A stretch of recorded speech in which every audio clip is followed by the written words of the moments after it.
Well, it's lovely to meet you. I'm a yoga therapist as well, so I was really interested when I heard your interview on Guy McPherson's show and Hmm. some of the work that you're doing. And when Scott asked me to do this online recovery summit, I thought of you right away. And so I'm really glad that we could do this. Well, it's a real honor to be here, and it's a real honor to be thought of. So thank you. I'm just thrilled that I would be someone that would come to mind for this event. So my name is Nicole Marcia, and I'm a yoga therapist. I live in Vancouver, BC. I specialize in working with trauma survivors, primarily trauma survivors who are moving through addiction and sometimes also have other mental health diagnoses like depression, anxiety. Yeah, so I do a lot of different things. I am a project coordinator and instructor at Langara College Continuing Studies in their yoga programs there. I work for a not-for-profit organization called Yoga Outreach. And at Yoga Outreach, what we do is we train and place volunteer yoga teachers into organizations that serve populations of folks that might not otherwise have access to yoga programming. So I help to train their teachers. We recently got a grant from the Department of Justice Canada to develop a 2-year pilot project looking into the efficacy of trauma-informed yoga as an adjunct treatment for justice-involved youth who are in recovery. So I'm a program director for that within that organization as well. I'm a yoga teacher at Onsite, which is the rehab arm of the Safe Injection site in Vancouver's downtown east side. I own my own business called Fine Balance Yoga. So I have a private practice at Fine Balance Yoga. I also run a yoga class in my community through my business. And I work training teachers and clinicians in trauma-informed yoga theory and techniques, both through my own business and through different yoga therapy schools. That's wonderful. You do have a lot of hats.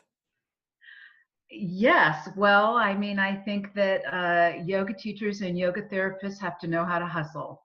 That's true. You know, we got to know how to generate it. So that's one thing I've learned how to do is how to generate. Oh, that's wonderful. One of the things it sounds like too is that as things have been coming along that you're interested in, you're kind of going towards it, you're helping develop programs. How is it you originally got into working with trauma and addiction? It was kind of an accident. Do you want the whole story? Sure. Okay. Um, so when I was in my very early 20s, I experienced a violent sexual assault. Uh, And, you know, in the aftermath of that assault, became a very heavy drinker, a heavy drug user, heavy cigarette smoker. I was engaged in a lot of risky sexual behavior. I was using a lot of food. I weighed almost 200 pounds. And, you know, I didn't have a lot of insight at that time into the connection between, you know, what I was doing with substances and you know the assault that I had experienced. The connection between the two wasn't clear. And then one day I was sitting on the couch a couple years after the assault, smoking a cigarette, of course, and of all things, watching Oprah Winfrey. And it gets worse. Madonna was on Oprah Winfrey. And she had just had her first kid. And she looked great, as Madonna does. And I said to myself, you know, I wonder what Madonna's doing. She looks great. And it turned out that she was practicing something called Ashtanga yoga.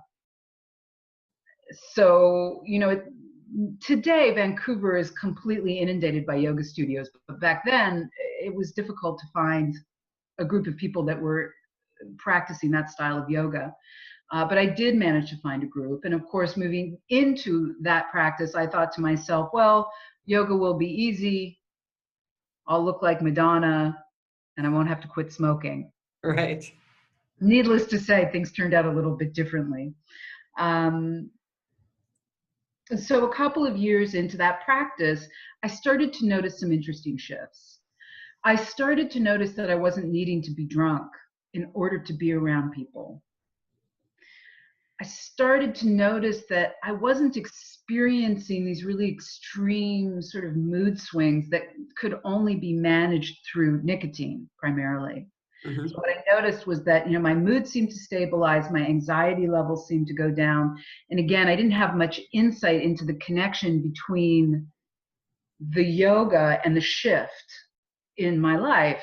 But I knew that the yoga was playing a role somehow. So fast forward to 2008, I completed a master's degree in yoga therapy studies through Lesley University. And just as I was completing my thesis and, going into panic mode, Mm-hmm. Mm-hmm. as many people who finish a thesis do, I got a call from the then manager of a place called the Burnaby Center for Mental Health and Addictions, looking for a yoga therapist. So the Burnaby Center for Mental Health and Addictions is a 100-bed residential treatment facility for people with concurrent disorders. So that means they have both a mental health diagnosis and a substance use issue. Right. Usually more than one on each end, though, right? So usually polysubstance users and multiple mental health diagnoses. So pretty complex populations. Right. They come from all over the province of British Columbia. Some of them are there, voluntarily, and some of them are court mandated to be there. So needless to say, it's a very complex population of people to work with.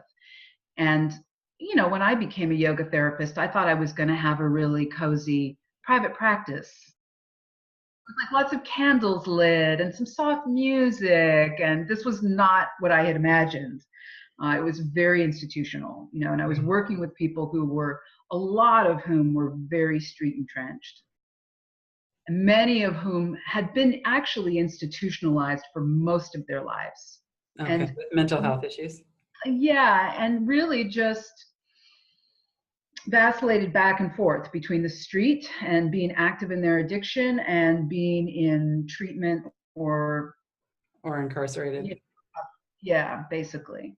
Right. So it was a bit of a shocker Mm-hmm. coming in. So I worked there for the first year and I was really winging it.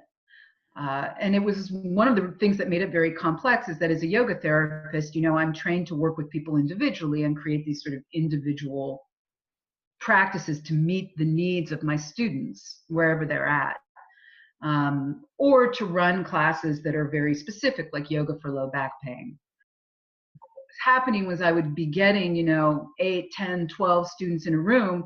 One person on the mat may have a diagnosis of paranoid schizophrenia and they were struggling with an opiate addiction, right? And then I'd have another person on the mat who was struggling with, bipolar disorder and, were struggling with alcoholism as well. And so it was a very complex population of people to work with a lot of different needs. So the first year I was really winging it. And then a year into working there, my boss called me into her office and she said, "Have you ever heard of something called trauma sensitive yoga?" And so like a good yoga teacher, I lied and said yes. And she said, "Is that what you're doing with our clients?" And I said, "I think so, yeah." Yeah. And then, of course, I scurried off to my office and I got on the computer and I looked up trauma sensitive yoga. And I had the very, very good fortune of finding Dave Emerson out at the Trauma Center at the Justice Resource Institute in Brookline, Massachusetts. Mm-hmm. And I also had the very good fortune to be able to go out there and take a 40-hour training with him and subsequently have completed 300 hours of training with him and with that organization. And I now have the title of a trauma sensitive yoga facilitator. So that work was very important to me. And that initial training shifted things for me, both personally and professionally. So personally, what I got was that I had been using drugs and alcohol and food in order to regulate my nervous system, which had become dysregulated in the aftermath of the traumatic experience that I had had. And I Right. had been doing those things in order to be able to be in the world. What I got professionally was that it actually wasn't important for me to be designing practices that were going to meet the individual needs of every single person on each mat. What was important was for me to be, first of all, willing to hold space for people to move through whatever they needed to move through. And it can get a little funky sometimes, but there needed to be a willingness to step into that role. And also, a shift into realizing that what was most important for me was to be able to create safe spaces and safe practices that would address the trauma that was at the root of what most of my students were struggling with. And so that's how I got into this work. And again, I spent 9 years at the Burnaby Center for Mental Health and Addictions, as well as Riverview Hospital, which is a mental hospital here in Vancouver. I worked for the health authority in both of those spots, and it wasn't at all how I had imagined my career going, but I don't regret it for a minute. I mean, I love the work, and I have an affinity for the work and for the people that I work with, which in retrospect isn't a surprise. You know? Yeah, wonderful. There's two things that I'd like you to follow up on. One is creating a safe space. I mean, Mm. actually, it's creating a safe space, but then how is that for you personally? How is that for you personally? What do you do or not do to become that safe container for that work to happen? So I do that very similar kind of work with people, and I Mm. think people are quite interested in knowing, I mean, how does that work? And then in the group setting too. So how does that work for you personally, and how does it work for you when you're working with people? Well, let me talk first about how it works for me when I'm working with people, like sort of the Okay. nuts and bolts of creating safe space. Is that Mhm. what you're referring to? Okay. So, it can start really with the physical space. It can be that simple. So, being mindful of what's happening with lighting, choosing music that's very neutral if there's any music at all. So that means no chanting, Mhm. um, avoiding lighting candles. And then there's, language, which is a really big piece of creating safety. So avoiding Sanskrit, um, avoiding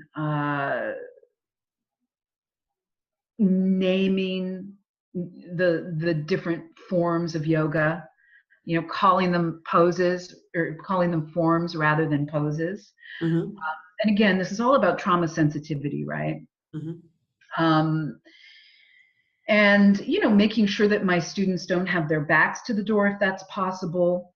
Really focusing on the language of invitation and the language of inquiry rather than more directive language that you may find in less trauma informed spaces. So Mhm. that means always inviting students to do something with their bodies and to notice whatever arises for them, as opposed to being in a more directed place where I'm telling someone what to do with their bodies and telling them where I want them to feel it or where they should be feeling it.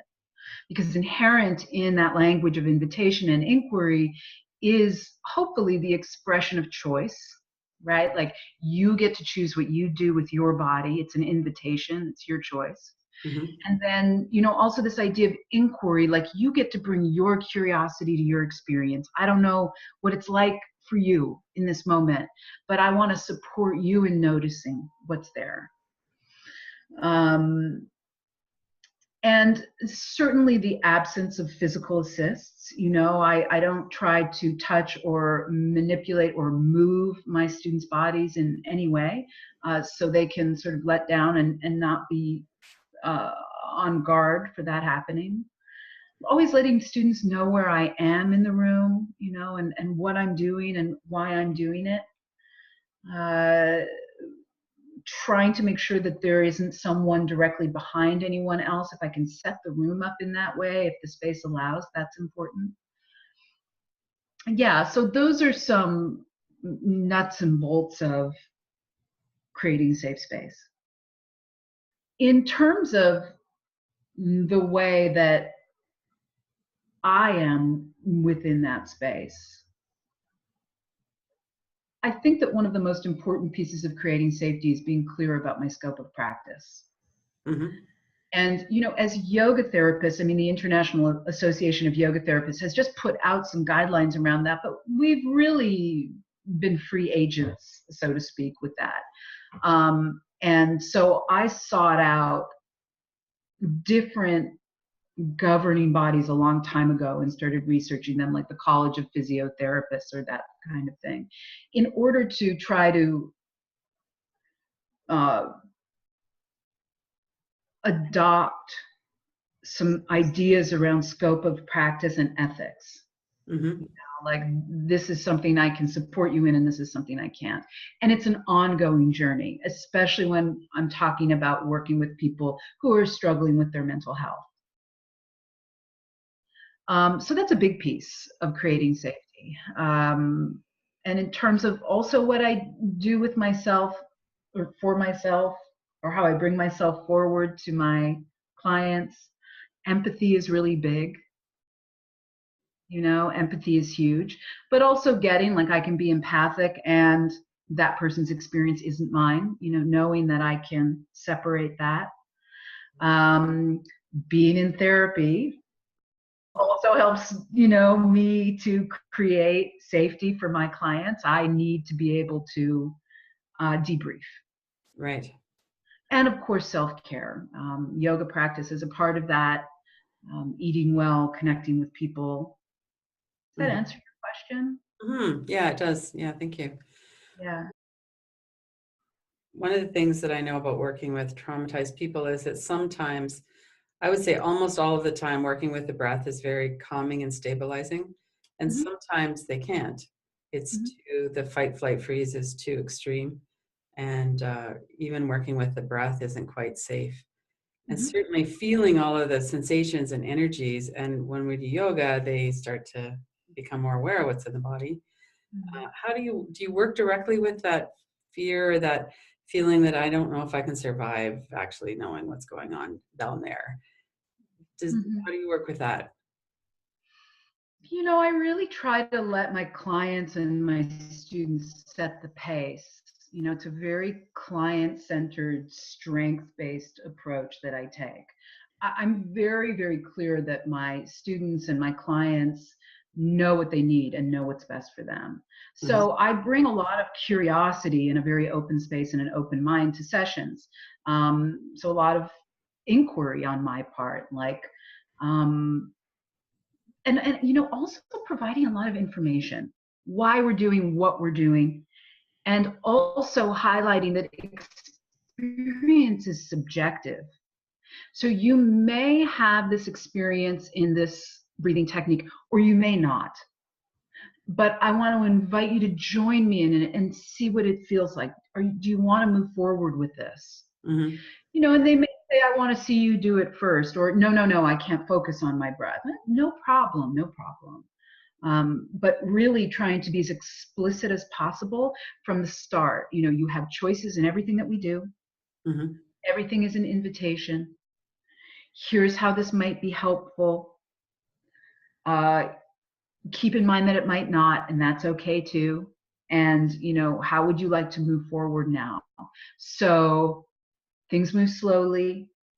Practices are incredibly simple, but that doesn't mean that they're not profound and effective.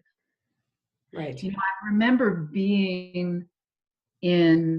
I was working with a woman who had just experienced like the kind of childhood sexual abuse that when you hear about it, you just don't believe it. You know, it just is impossible to believe. And she's about my age, and we were working together, and we were both in a particular physical form of yoga. That's another thing that I do in order to create safety for my clients is that I actually move my body with theirs. I practice with them. We have what Dave Emerson at the Trauma Center calls a shared authentic experience. So we were both in the same form. And she looked up at me and she said, "Can I say something to you?" And I said, "Sure." And she said, "This is my body." And I said, "Yeah, you know what? It is. It is your body." And she said, "I don't think I've ever had that realization before." Mm. So that's profound, in terms of the kind of work that I'm doing and where I'm meeting people with the practice.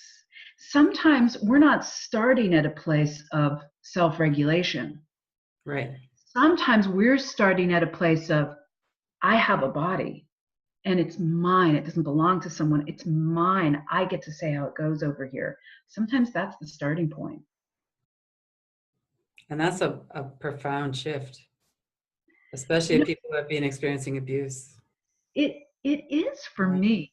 It Yeah. is for me, and it's not at all how I thought things would go. I had, especially in addictions, like I had fantasies when I first started that people were going to discover yoga and float off into the sunset. Uh, but what I saw as being recovery or success really, really shifted once I got down into the work and started recognizing the work that there was to do in terms of healing trauma. It seems to be becoming a lot better known in the last several years that trauma is at the root of a lot of addiction and that we have to work in the body to work with trauma. Yeah, I mean, it was really not talked about at all when I first started. I just was seeing my clients in particular at the Burnaby Center, and I was like, there's something else going on here. I mean, certainly there are the ravages of addiction that must be addressed in healing. Mm-hmm. But what I kept hearing over and over again was the story underneath it. And it was like, it seemed to me that that's what needed to be addressed. That's what needed first, somehow, to be addressed. Right. And what's great about yoga is that it meets people in both places, right? It meets people at the underlying trauma, and then it also meets them at the level of, this is what addiction has done to my body and my There's a life. reality check there. Yeah. So when you're working with people Mm. and people are starting to get some feeling in their body, they're starting to kind of inhabit their body in a different way, perhaps. The way I've been working with people is very much that there seems to be a tipping point where people kind of get it in their cells that it's okay for them to be in their body. Mm. Before that, there's just too much fear that we're not familiar with it, and because of the stored trauma, Mm. a lot of the times there's memories and images that are coming up during a yoga practice or during when we're paying attention to energy in the body, a lot of stuff gets stirred up, which in a way is good because then it can be released and seen. Mm. So do you have that happen in the class as much, or how do you work with that with people, or is it part of kind of the structure of what you're doing? It's just kind of built in. How do I work with release, like trauma release? Is that what you're Well, asking? both that and also just the fear that maybe that's not going to be okay if trauma starts to release. I normalize it. So one of the things that I would say sometimes at the beginning of a class is, I just want to say that it's normal for emotions to come up when we're practicing because trauma gets stored in our bodies. And when we're doing this kind of work, it can release. it can come out. And this is, I endeavor to have this be a safe place for that to happen. So I might, normalize it in that way. And yeah, probably the same in my private practice. I mean, I really encourage that. Mm-hmm. I really normalize it. I sit with people if I need to sit with people. So I was working for a research study that was happening. It was a partnership between the University of British Columbia and the Mood Disorders Association of BC. And they were doing a research study into exercise as medicine. Very, very interesting work. And I was teaching the yoga piece. And, there was a gentleman in there who started having a lot of release, a lot of trauma release, physical release, and a lot of sort of jerking and convulsing. He'd never had the experience before. And he couldn't control it. And, he was conscious and aware that something was happening, but couldn't manage it. And I brought the class down. It was sort of close to the end. I brought the class down into a stillness practice, which is what I call Shavasana. Mm-hmm. And then I just went and sat with him and said, talked a little bit about what he was going through, normalized what he was experiencing, and sat with him till well after the class, brought the students out of the practice. They went home. And of course, the students hold the space for each other. Mm-hmm. That's the best piece. Like, I'm doing a little bit of extra, but they create that space for one another, and that's where healing takes place. It takes place in relationship to other people, as Judith Herman says, right? If we follow, Judith Herman's work and consider this idea that one of the things that gets destroyed in the midst of traumatic experience is an experience of safety, and in particular safety within the context of relationships, and that healing has to begin with the establishment of physical and social safety, then yoga class is really a perfect place for that to have happen. Sure. So there was the relationship between me and that student, addressing and normalizing what he was moving through. And then there was the beautiful space that the students held, the beautiful loving space that the students held for him, giving him his privacy, giving him warmth and support, and, exiting so that he could move through what he needed to move through. Mm-hmm. So I guess that normalization is probably the one word answer to that question. It's just like, that's good, it's normal, let's bring it forward. I think people feel a lot of relief when they realize that it's normal. It's nothing that they're doing wrong or anything. It's just, this is how it works. This is how the nervous system works. This is how energy works. This is just how it works. I've got folks who hold it together in very stressful jobs, raise families, are accomplished athletes all at the same time. Way more high functioning than I am. Yeah. And they'll come in for a session and they want to do a little bit of yoga in order to come to that place where there's release. Mm-hmm. They want to release. And then a lot of the time, Lynn, they want to rest. Because it's the only time in the week where they can move through that process.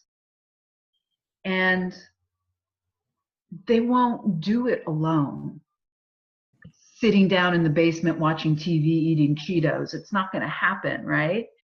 It's got to, somebody has to bear witness and hold safe space for that to happen. Exactly. Yeah. And sometimes, even people who know very well how to rest, it doesn't feel quite safe enough unless there's someone else there. So that's such an important function that the people in the class hold, but in particular, the person who's holding the container. Yeah. Then they can really kind of let go. Yeah. Yeah. I think so.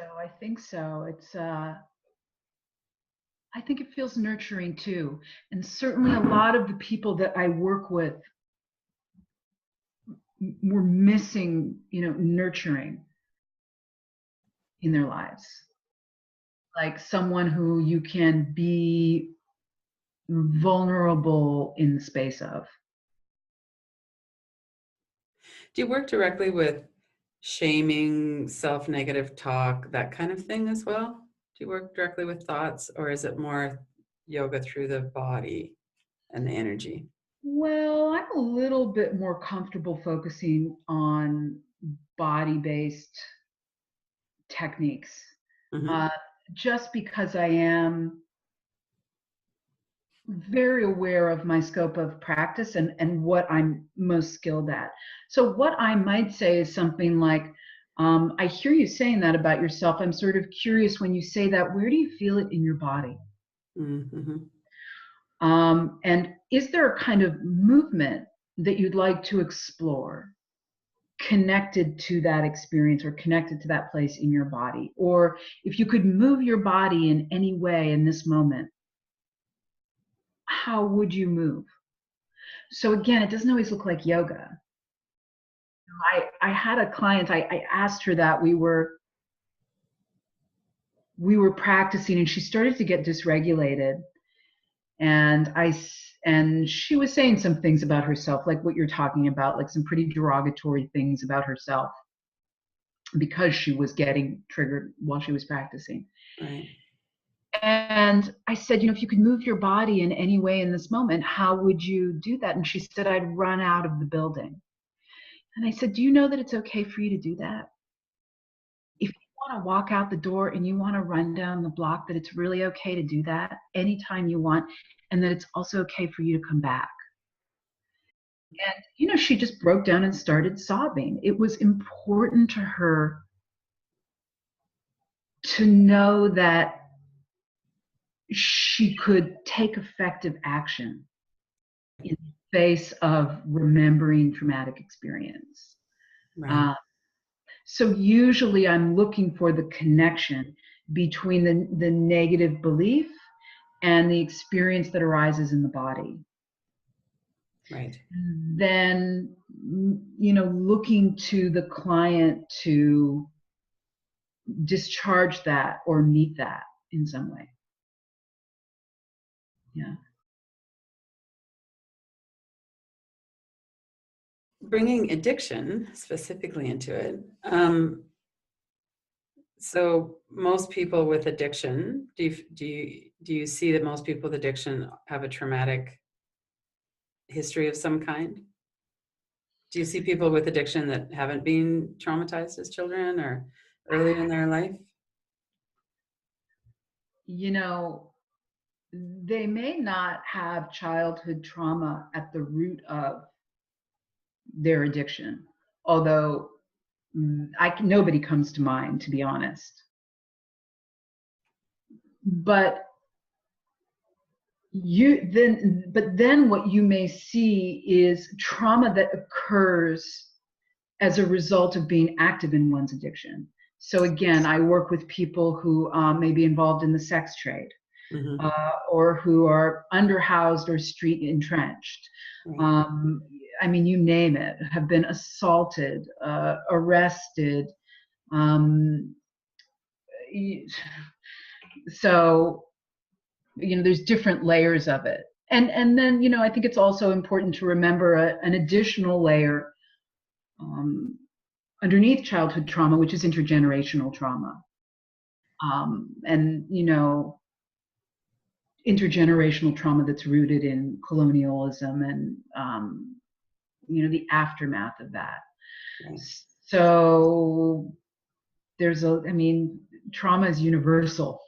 And it arises in a lot of different stages and in a lot of different ways for people. And, a lot of pain, a strong drug. And drugs and alcohol are, in the short term, very effective ways for managing pain. But, the more you use, the more you need. And once you get into addiction, then you got a whole new set of problems. Right. Big problems. Yeah. Do you work specifically with addiction, or is it more you're working at the root of it with the trauma and the body and the yoga and the energy, and then that's what helps to I'm not going to say cure the addiction, but it helps what people go into recovery from addiction? Or do you work directly? Are there certain things that you do for certain kinds of addictions, like opioids or something like that? Mm. I don't get real substance specific. Hmm. Uh, and usually when I'm working with addicts, I'm working with self-regulation, using the body as a resource for self-regulation, because like I said, in my own experience, if I use that as a place to work from, we use substances to regulate. So one of the things I'll really focus on is how can we use yoga to regulate, rather than substances. Right. Certainly, if people are ready, if that's where they're at, mindfulness practices, which I think can help to interrupt, um, or can help to support impulse control and interrupt impulsivity or compulsive sort of behaviors. Not everybody that I work with is ready to move into sort of formal mindfulness practices like watching one's breath, but that's where the inquiry part of the yoga practice comes in, right? So this idea of, I invite you to inhale and raise your arm up and notice how this feels. That noticing, that inquiry point, that's a kind of mindfulness. So that seems to be helpful, and that's another way that I work with people. And I got to be honest, I think that one of the main ways that I work with addiction and I work with trauma is through relationship. I support people in having a safe experience of being in their bodies with the hopes that they can start to have a feeling of being safe in relationship with me, in the hopes that they can go out into the world and feel safe in relationships out in the world, like those relationships that really matter. But I know, and I've learned through the great teachers that I've had, opportunities to work with, and Bessel van der Kolk in particular, talks about this. Like, if you don't feel safe in your body, you can't feel safe in the world. So I see one of my primary jobs in this work as actually being someone who breaks isolation. I'm sort of a touchstone for that. The yoga is great. It's a vehicle and it's very effective. But I actually, the more I'm in this work, I see my role as that of being someone who breaks the cycle of isolation so that people can feel safer in their bodies and safer out in their relationships in the world. Because that's what it's all about. It is.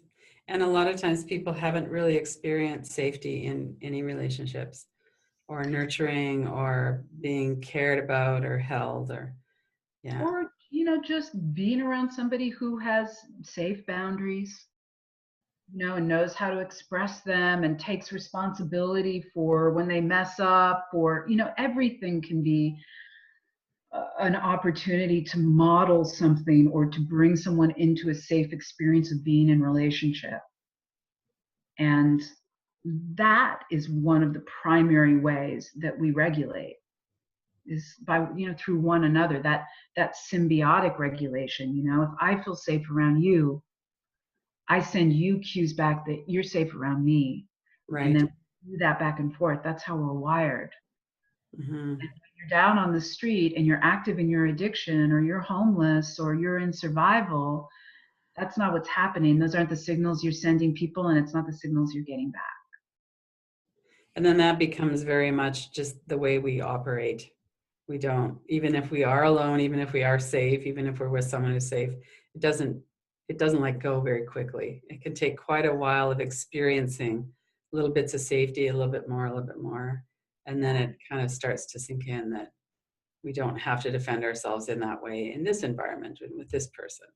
Yeah, and I'm one of those people, hopefully, for this client that's coming to see me. I'm not the Right. only person, I hope. I'm always encouraging my clients and my students to be in psychotherapy, in recovery groups, seeing, registered massage therapists, like joining groups, get out in the community. Like I can be one person, but like, let's create a community around this person. Like we all need community. We do. And especially when we're struggling, because like I said, nothing good happens in isolation. Mm-hmm. Yeah, that's so important.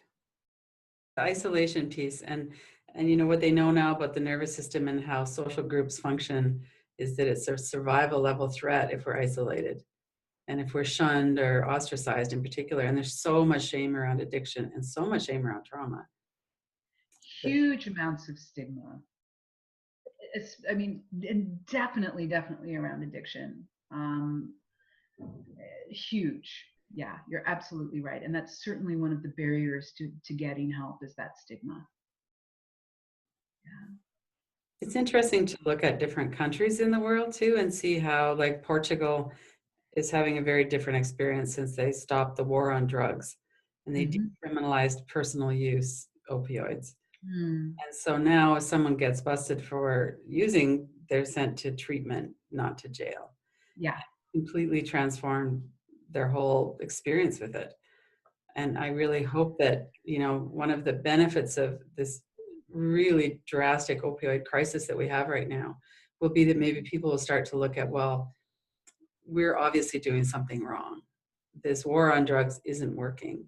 What are we going to do? How are we going to actually stop this? It's horrible what's happening. It is. It's inhumane. It is inhumane. Yeah. And you can see it. I don't know if you know much about what's going on in Vancouver. So there's a huge fentanyl crisis here, and it's like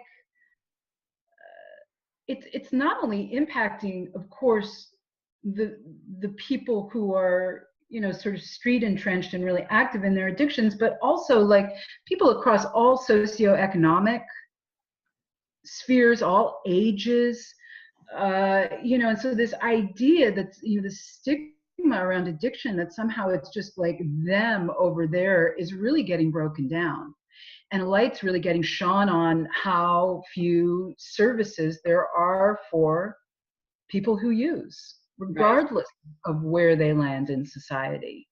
So I wanted to ask, if you were talking with somebody who has an addiction problem, and they're looking to get into recovery. Number one, how would you how do you define recovery?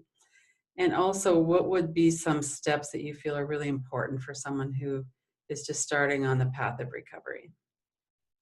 Well, I really, at this point in my career, and given the people who I've spent a lot of time with who are struggling with addiction, I define recovery primarily as harm reduction. So for me, that means making sure that someone is surrounded with community. So first of all, there needs to be safe housing. There needs to be access to food, medicine, and either safe, affordable access to alcohol or drugs, or um, something like methadone. Mm-hmm. It, to me, recovery means being back in touch with your community, if you had a community at some point that wasn't using, or reestablishing a new community that you can share common interests with, and explore activities, or touch in with people who call you, setting up social supports, right? uh, Getting proper medical and psychological care, getting access to community centers and exercise, like physical activity, yoga, you know, all of those things. I mean, I see recovery and healing from addiction as making sure that people have access to the supports and the services that all human beings need in order to feel healthy and safe in the world. And we're all different. Right. And that's justice, right?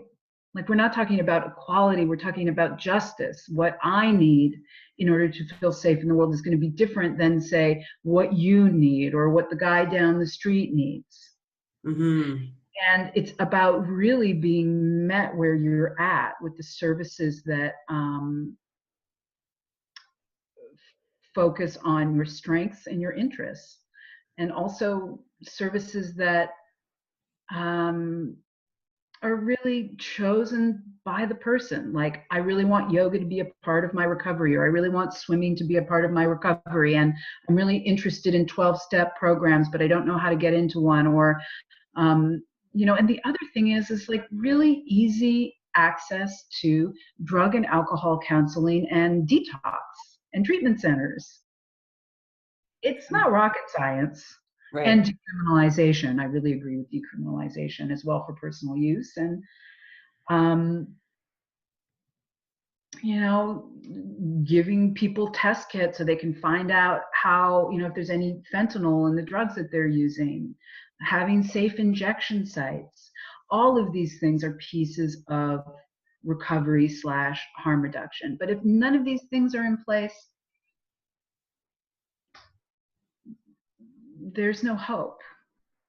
Right. I think there was a second part of your question, but I can't remember what it was. Like, what would I tell someone? Well, and I think you actually covered it in terms of talking about what's involved in recovery. So all of the different elements you reached out, you talked about community and making it your own, and what really to have a look at what would recovery look like for me, Yeah. and to do that. Yeah, I mean, I think it would be very interesting if all of those things were in place and, see what happens.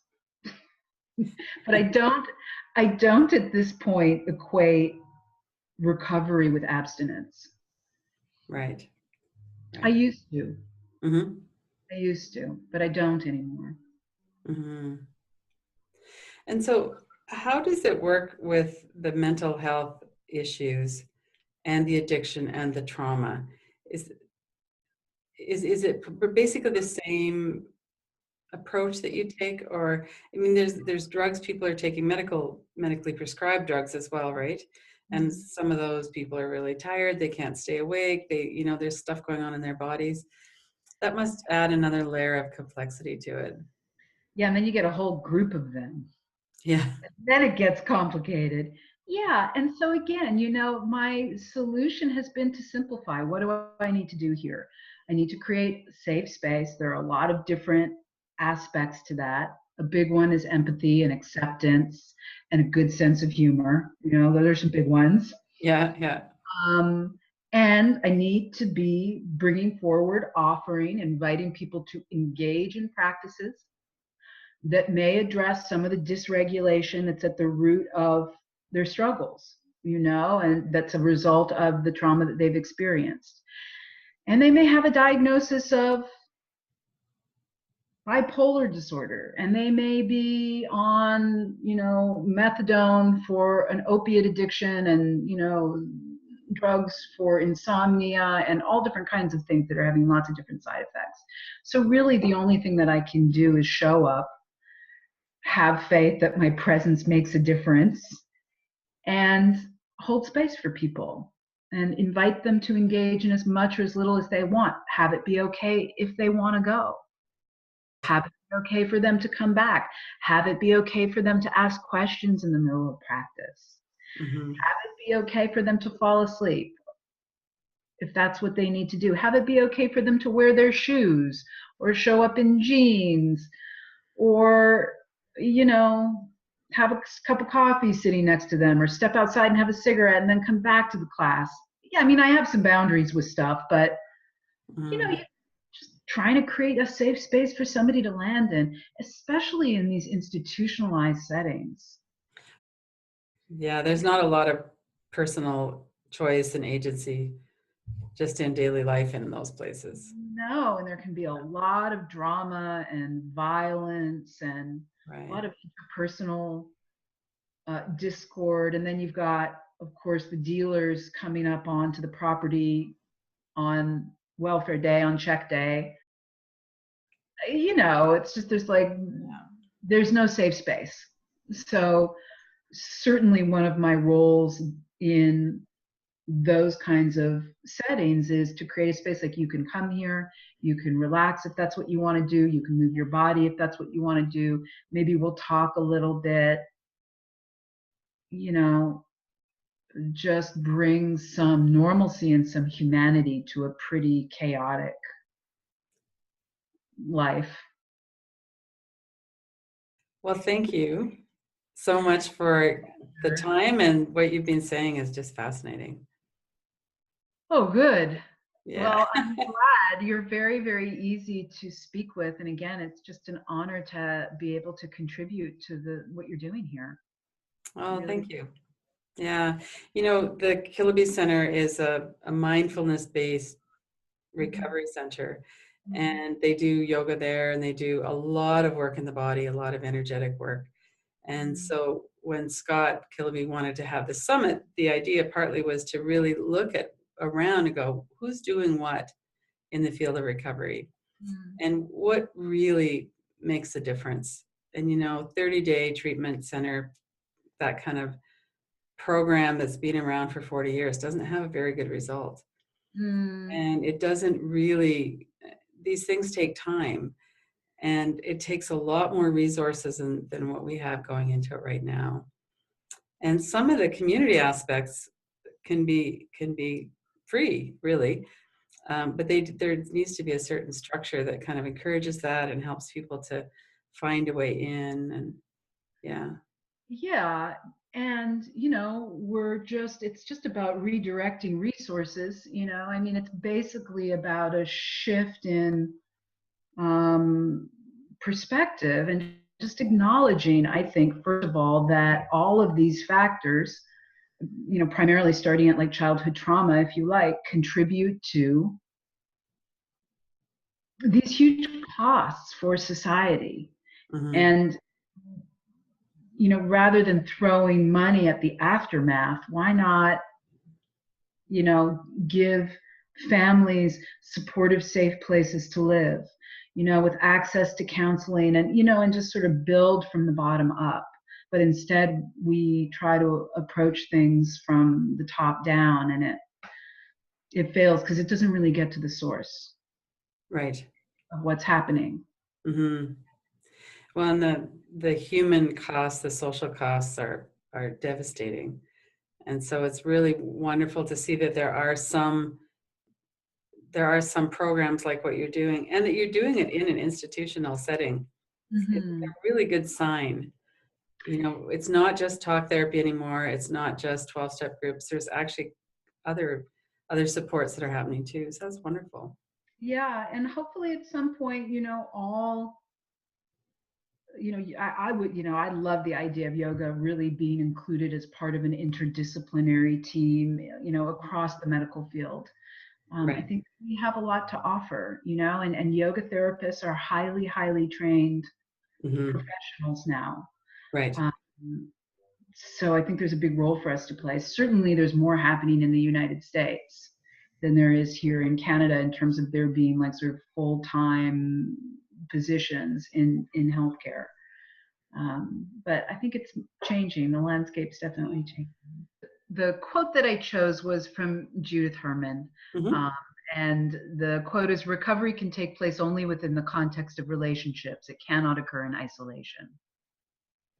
So, as I said, in the interview, uh, really where I'm at in my work these days is seeing myself as a mechanism for breaking isolation and um, a person who people may have an opportunity to create a safe relationship with. That's where I see the work that I'm doing moving into. That makes sense? Yeah, it does. Yeah. Yeah. Yeah. Thank you. It's kind of Thanks. the base of what it is that you're doing is that Yeah. breaking isolation. Yeah. Yeah. And I just see it more and more. It's very interesting because I conduct trainings for clinicians and teachers. And, everybody's very interested in techniques, and I've got techniques, I've got techniques and I've got theories, and I can bring that forward, and I do bring that forward. But, I'm always sort of interweaving like the importance of relationship. Like, you've got to be willing to be related to people if you want to do this work. Yeah. If you think that you're going to hide behind a whole bunch of techniques and you're not willing to take the risk to be shifted by stepping into an empathic place with people, then you might not get a lot of people knocking on your door. You may not get a lot of success. But if you're willing to wade into that water. And a lot of that then, of course, has to do with our own personal recovery. If we can do our own work, then we're going to be able to meet someone else. And if we haven't done our own work, it's going to scare us. Exactly. And again, that's key. Like, you can't have safe space for other people and not be managing your own safety. Yeah, absolutely.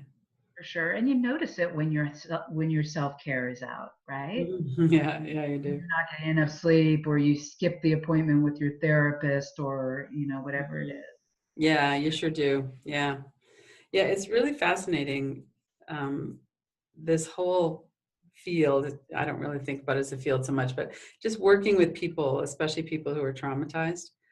And it seems like once you have that ability to be present with someone who's traumatized, then it just kind of, for me too, it's just kind of, that's almost exclusively I work with people who are traumatized because I can, I guess, and people feel safe with me. And and it just starts to kind of gather momentum. Yeah, a lot of what gets destroyed in the midst of traumatic experience has to get healed in that place between you and your client. Yeah, it sure does. Yeah. Well, Yeah. cool. Well, that's good. Yeah. Well, thank you. It was lovely to meet you, and thank you very much. Thanks, Lynn. You can reach Nicole Marcia at finebalanceyoga.ca. She works in the Vancouver, Canada area, travels for workshops training teachers and professionals in trauma-informed yoga. If you live in the Vancouver area, you can reach her for her many classes there. Go to killibycenter.com, Radical Recovery Summit, to see the full schedule of speakers and to register to watch these free online September 23rd and 24th in the Radical Recovery Summit 2017.